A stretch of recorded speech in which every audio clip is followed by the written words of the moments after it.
Dobry den. Dobry den. And welcome back to our weekly roundup of our life in Bulgaria. Absolutely. The snow from last week cleared up really quickly, and the first part of our week here was lovely. The weather was fine for this time of year, wasn't it? Yeah.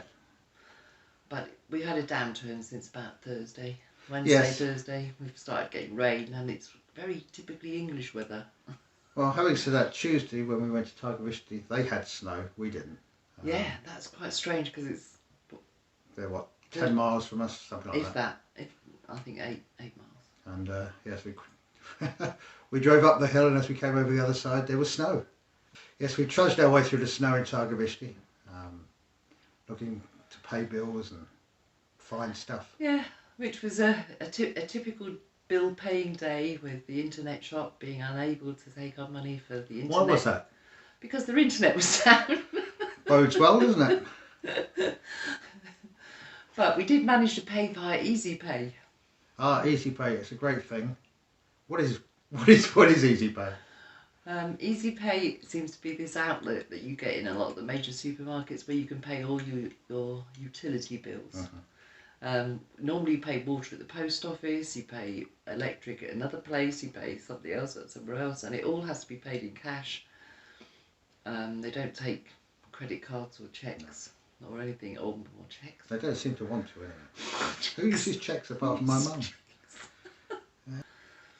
So we haven't really done huge amounts this week, have we? Nothing major on the house. We've done little projects and bits and pieces, as you'll see.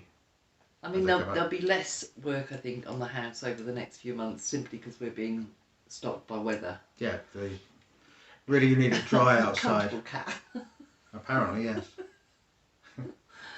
The cat's got a new hobby of climbing up Lynn.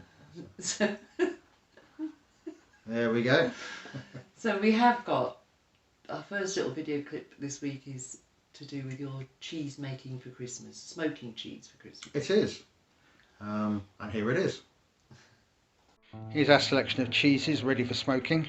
We've got brie, we've got Bulgarian cheese, we've got some cheddar, we've got some Edam, we've got some Emmental.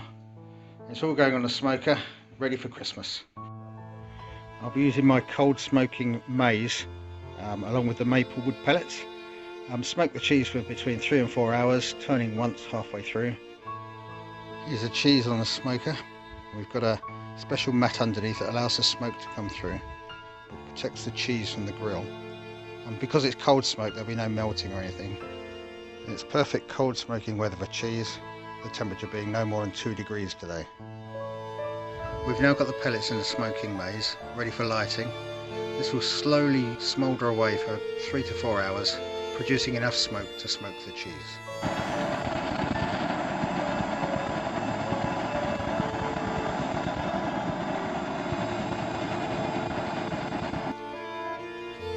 Once we're sure the pellets are properly lit, we can blow out the flames and let the smoke do the work. Now that it's smoking properly, we can reassemble the smoker. You can see the smoke being released around the cheese. Once we put the lid on, this will contain it, allow the smoke to penetrate the cheese and give it that gorgeous smoky flavour.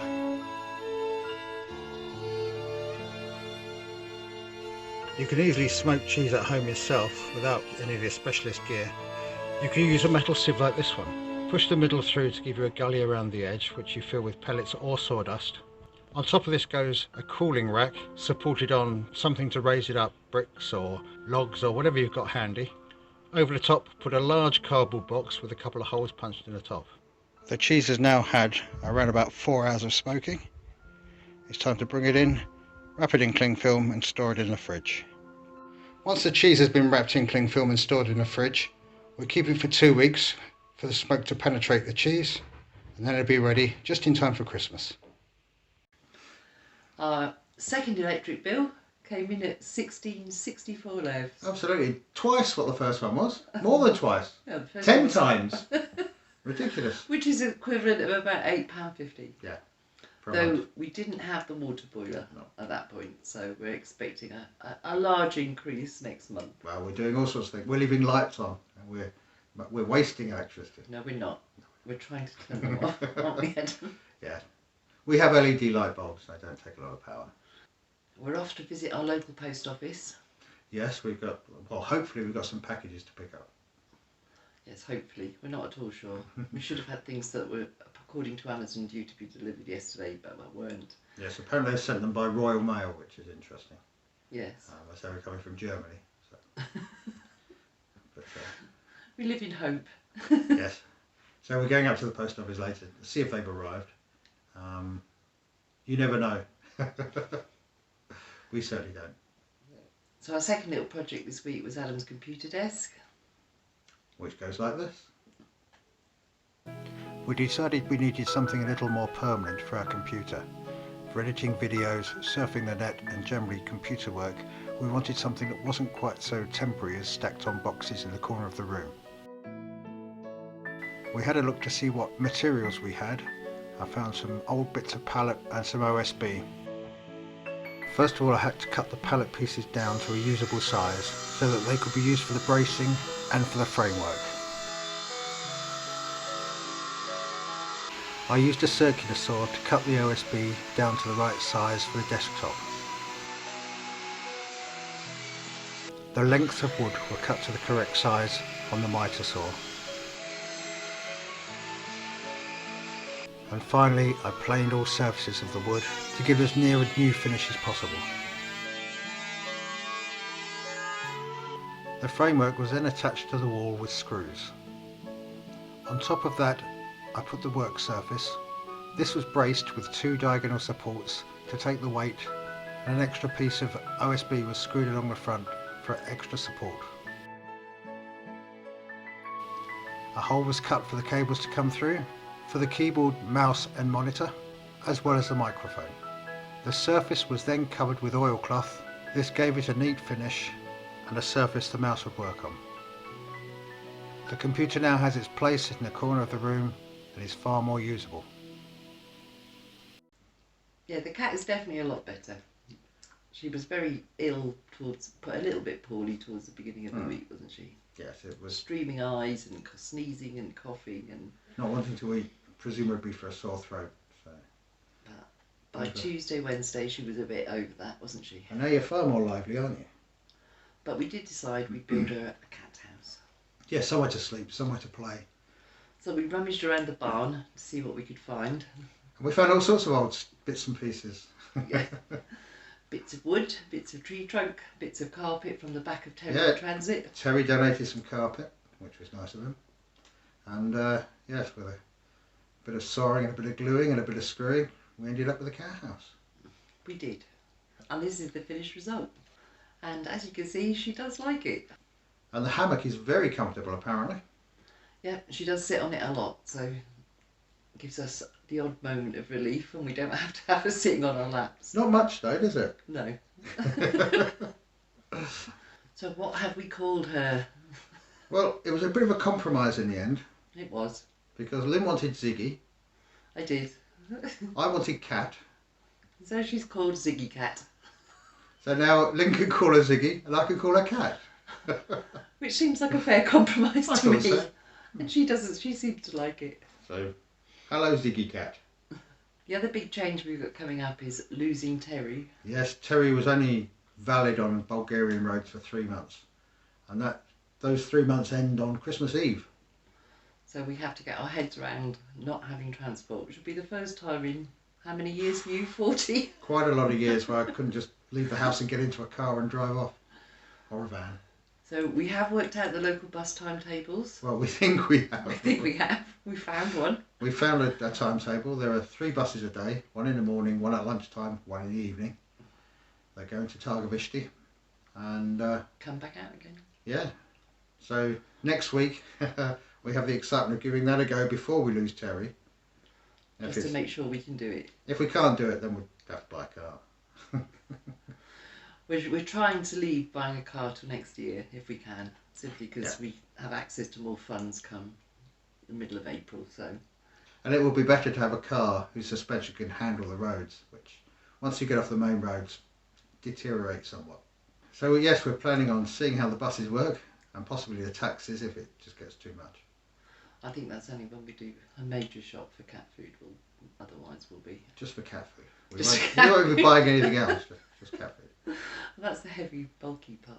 And we also need to find out who delivers and what they deliver in terms of building materials and such, so that we can carry on with the renovation. Well, I say carry on, so we can start and carry on the renovation. We did a bit of Christmas shopping. We have a tree, which we'll reveal next week. So I'm going to try my hand at making some Christmas decorations. They seem to be quite expensive over here. Even all the sort of cheap ones you get in the UK just don't seem to exist here. So we've got plenty of wood offcuts from making Siggy Cat's playhouse. So I'm going to utilise some of those and maybe some boughs and branches from the wood at the top of the hill to try and make some Christmas decorations for our house, which hopefully we'll be able to show you next week. Yeah. So that's it from us this week. Yes. We hope you're all safe and well, as we are here, and we'll speak to you again next week. We certainly will. Do skoro. Bye.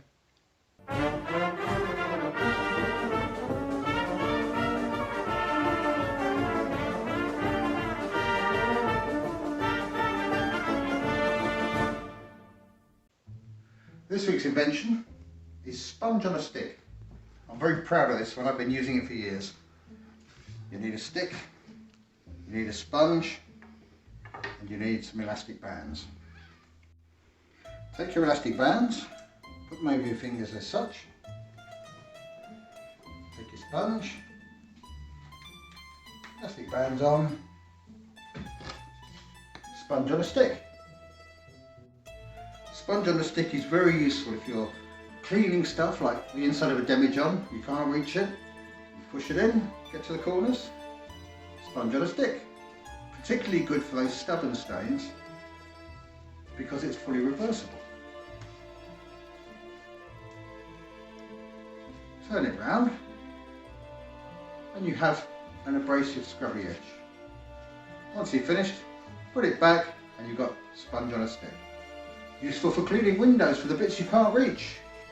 Another advantage with sponge on a stick is you're not limited to just this size. Get a bigger stick, get a bigger sponge, clean bigger windows. 101 different uses. This week's invention, sponge on a stick.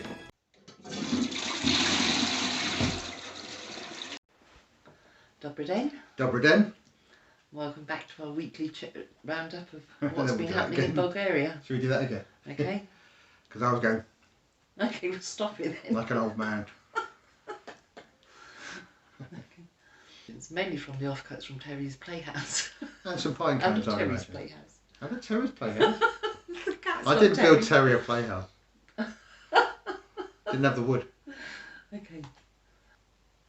You're not going to face the camera this week? No. Oh, maybe. Yes, and a cat.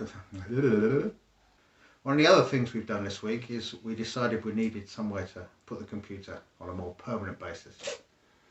Oops. Start again. I made a cat house for the cat, whose name will be revealed shortly. And here's the finished result. No, we have to talk over it, Okay. and here's not the finished result. Okay. Nowhere near the finished result. You can use that bit at the end.